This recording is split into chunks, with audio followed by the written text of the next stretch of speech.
মার্কিন president Donald Trump Gaza সংকট নিরসনে নতুন শান্তি পরিকল্পনা ঘোষণা করেছেন। তবে বন্দি মুক্তি, হামাসকে ছাড়, আন্তর্জাতিক নজরদারি ও রাজনৈতিক বিরোধিতার কারণে এই উদ্যোগ বাস্তবায়ন নিয়ে উঠেছে নানা শঙ্কা। সোমবার হোয়াইট হাউসে ইসরায়েলি প্রধানমন্ত্রী বেনিয়ামিন নেতানিয়াহুর সঙ্গে বৈঠক শেষে গাজা পুনর্গঠন ও দীর্ঘ যুদ্ধের অবসান ঘটাতে নতুন শান্তি পরিকল্পনা ঘোষণা করেছেন মার্কিন প্রেসিডেন্ট ডোনাল্ড ট্রাম্প। তবে রাজনৈতিক ও নিরাপত্তাজনিত নানা কারণে পরিকল্পনাটি বাস্তবায়ন নিয়ে রয়েছে অনিশ্চয়তা। প্রথমত, ইসরায়েলের কারাগারে থাকা 250 যাবজ্জীবন বন্দী এবং আরও প্রায় 1700 ফিলিস্তিনি বন্দীকে মুক্তির উদ্যোগ, কিন্তু এটি ইসরায়েলি পরিবার ও ডানপন্থী দলগুলোর কঠোর বিরোধিতার মুখে পড়তে পারে।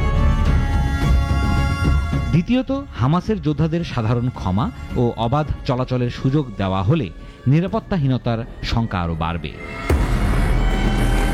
তৃতীয়ত, ট্রাম্প ও সাবেক ব্রিটিশ প্রধানমন্ত্রী টনি ব্লেয়ারের নেতৃত্বে একটি আন্তর্জাতিক শান্তি পরিষদের প্রস্তাব দেওয়া হয়েছে, তবে ফিলিস্তিনিরা এটিকে বহিরাগত নিয়ন্ত্রণ হিসেবে দেখবে বলেই মনে করা হচ্ছে।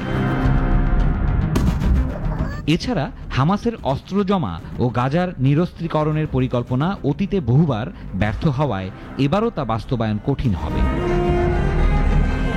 সবচেয়ে বড় বাধা আসছে অভ্যন্তরীণ রাজনীতি থেকে। ইসরায়েলে ডানপন্থী নেতারা এ চুক্তির বিরোধিতা করবেন, আবার ফিলিস্তিনি কর্তৃপক্ষ মনে করছে এতে তাদের অবস্থান দুর্বল হবে। অস্পষ্ট সময়সীমা ও পারস্পরিক অবিশ্বাসের কারণে ট্রাম্পের প্রস্তাব কাগজে কলমেই সীমাবদ্ধ হয়ে পড়তে পারে।